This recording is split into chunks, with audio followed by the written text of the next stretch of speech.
Taarifa njema. Kesi ya Tundu Lissu ya uhaini inayomkabili mwenyekiti huyu wa Chadema imechukua mwelekeo mpya leo Jumatatu baada ya upande wa mashtaka kutangaza kuwa umemaliza kuwasilisha ushahidi wake na unafunga kesi hiyo. Tundu Lissu amefikishwa katika Mahakama Kuu akiwa chini ya ulinzi wa maofisa wa magereza muda huu, huku wafuasi na wananchi waliokuwemo ndani ya ukumbi wa mahakama wakishangilia alipoingia. Jopo la majaji watatu likiongozwa na Jaji Ndunguru liliketi chini na kesi hiyo ya Jamhuri dhidi ya Tundu Antipas Lissu ikatajwa. Baada ya upande wa mashtaka kutambulisha timu yake ya wanasheria na kuthibitisha kuwepo kwa mshtakiwa, mawakili wa serikali walieleza mahakama kuwa wana maombi mawili ya kuwasilisha mahakamani. Ombi la kwanza liliwasilishwa na wakili wa serikali Katuga. Aliwaambia majaji kuwa baada ya kupitia ushahidi uliokwisha wasilishwa na mashahidi wa upande wa mashtaka awali pamoja na ushahidi uliobaki na mambo yaliyokubaliwa katika kesi hiyo ya uhaini ya Tundu Lissu, upande wa mashtaka ulijidhihirisha kuwa una ushahidi wa kutosha. Hivyo Katuga alitaarifu mahakama rasmi kuwa leo upande wa mashtaka unafunga kesi yake. Aliwaomba majaji waweke kwenye rekodi kuwa Jamhuri na serikali imemaliza kuwasilisha ushahidi wake katika kesi ya uhaini ya Tundu Antipas Lissu. Hatua hii iliashiria mabadiliko muhimu katika mwenendo wa kesi hiyo, kwa sababu awali upande wa mashtaka ulikuwa umeonyesha kuwa bado una mashahidi wa kuwasilisha, lakini baada ya kupitia ushahidi upande wa mashtaka sasa umeamua kutowaita mashahidi wengine zaidi. Kisha Katuga aliwasilisha ombi la pili la upande wa mashtaka.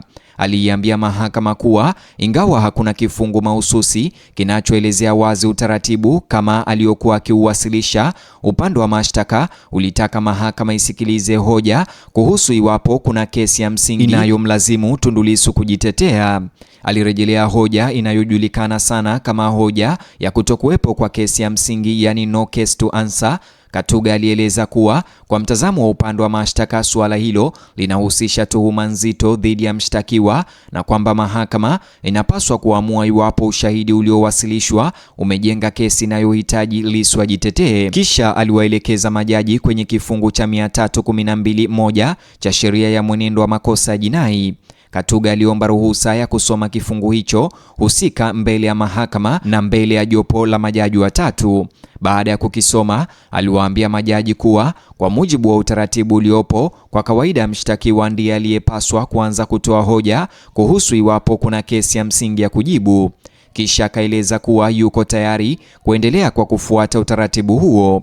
Katika hatua hiyo, Jaji Ndunguru alimgeukia Tundu Lissu na kutaka kujua msimamo wake kuhusu yale yaliyowasilishwa na upande wa mashtaka. Awali Tundu Lissu alizungumzia uamuzi wa upande wa mashtaka wa kuhitimisha uwasilishaji wa kesi yao. Aliambia mahakama kuwa hana pingamizi dhidi ya upande wa mashtaka kuhitimisha uwasilishaji wa ushahidi wao. Kwa hakika, Tundu Lissu aliwakumbusha majaji kuwa tayari alikuwa ametoa maoni yake wiki iliyopita kwamba upande wa mashtaka ulikuwa umepoteza kasi yake. Kauli yake hiyo ilizua kicheko ndani ya ukumbi wa mahakama. Kisha Tundu Lissu aligeukia ombi la pili la upande wa mashtaka kuhusu suala la iwapo kuna kesi ya kujibu. Upande wa mashtaka ulikuwa ukibisha kuwa ingawa hakuna kifungu mahususi kinachotumia maneno yale yale waliotumia, sheria inatoa msingi kwa mahakama kuzingatia iwapo ushahidi uliotolewa unathibitisha kuwepo kwa kesi inayohitaji mtuhumiwa ajitetee. Katuga alitegemea kifungu cha 312(1) cha sheria ya mwenendo wa makosa ya jinai katika kuwasilisha hoja hiyo. Pia alieleza mahakama kuwa kwa mujibu wa utaratibu anaoutumia sasa, inatarajiwa kuwa Lissu ataanza kuwasilisha hoja zake kuhusu iwapo kuna kesi ya kujibu au la. Hii ina maana kuwa mwenendo wa kesi sasa umeondoka katika hatua ya kusikiliza mashahidi wa upande wa mashtaka na kuingia katika hatua inayofuata ya kisheria. Upande wa mashtaka umefunga rasmi kesi yake ya uhaini dhidi ya Tundu Lissu. Hakuna mashahidi wengine wa upande wa mashtaka wanaotarajiwa kutoa ushahidi isipokuwa mahakama itoe amri tofauti. Kwa hivyo suala la msingi lililo mbele ya majaji sasa ni iwapo ushahidi uliotolewa na upande wa mashtaka unathibitisha kuwepo kwa kesi inayomlazimu Tundu Lissu kutoa utetezi wake. Hili ndilo swali kuu linalolikabili jopo la majaji watatu sasa. Upande wa mashtaka umeieleza mahakama kuwa baada ya kuzingatia ushahidi uliokwisha kuwasilishwa, unaamini kuwa ushahidi huo unatosheleza.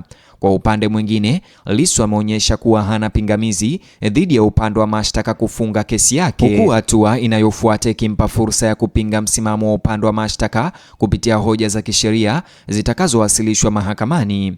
Sasa mahakama italazimika kuzingatia ushahidi uliowasilishwa rasmi na hoja za kisheria kutoka kwa pande zote mbili. Awali kulikuwa na tetesi ya kwamba upande wa mashtaka bado una mashahidi wengi sana, wengine wakisema ni mashahidi zaidi ya 30 ambao wamebakia kutoa ushahidi wao dhidi ya Tundu Lissu, lakini leo ghafla wanasema ya kwamba wamefunga kesi kwa upande wao na hawana mashahidi wengine, na hata lile suala la kwamba walikuwa na shahidi ambaye aligonjeka na kupelekwa hospitalini limenyamaziwa hivyo. Hatua hii ya leo inakuja baada ya wiki kadhaa za ushahidi kutoka kwa mashahidi wa upande wa mashtaka, wakiwemo mashahidi waliolindwa ambao walitoa ushahidi kuhusu matukio ambayo upande wa mashtaka unasema yanahusiana na mashtaka ya uhaini dhidi ya Tundu Lissu.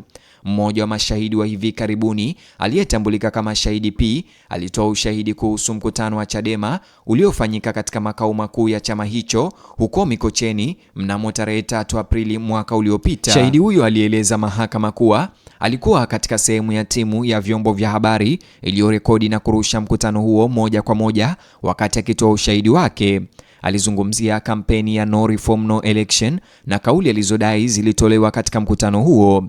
Baadaye Tundu Lissu alimhoji shahidi huyo kwa kina, akilinganisha ushahidi wake mahakamani na maelezo yake ya awali kwa polisi.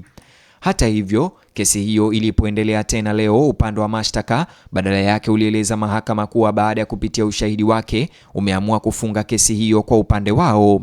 Hiyo ina maana kwamba kesi hiyo sasa imeingia katika hatua mpya na muhimu sana. Mtazamo hautakuwa tena ikiwa upande wa mashtaka unaweza kutoa mashahidi wa ziada. Badala yake mwelekeo utakuwa ni iwapo ushahidi uliokwisha tolewa unatosha kumtaka Lissu ajitetee dhidi ya mashtaka hayo. Majaji watalazimika kuzingatia ushahidi kwenye rekodi ya mahakama na mawasilisho yaliyotolewa na pande zote mbili kabla ya kuamua hatua inayofuata. Kwa Tundu Lissu, hatua hii inatoa fursa ya kupinga ushahidi wa upande wa mashtaka kabla ya kutakiwa kutoa utetezi. Tangazo la mwendesha mashtaka kwamba inamaliza kesi yake, kwa hivyo inakuwa moja ya maendeleo muhimu zaidi leo katika kesi hiyo ya uhaini ya Tundu Lissu. Mahakama sasa inatarajiwa kusikiliza mawasiliano ama mawasilisho kuhusu swali la hakuna kesi ya kujibu, na kwa mujibu wa maelezo ya upande wa mashtaka leo, Lissu ndiye atakuwa chama kinachotarajiwa kuanza hoja hizo. Kwa sasa upande wa mashtaka umekamilisha ushahidi wake. Majaji watatu wamesikiliza msimamo wa upande wa mashtaka. Lissu amejibu maombi hayo na kesi imehamia katika hatua ambayo mahakama inapaswa kuamua iwapo kuna ushahidi wa kutosha kwa washtakiwa kuitwa kujibu mashtaka hayo. Kwa hiyo shauri linalofuata litajikita katika hoja za kisheria zinazohusu swali hilo na hatimaye mahakama kutoa uamuzi wa iwapo Lissu ana kesi ya kujibu au la.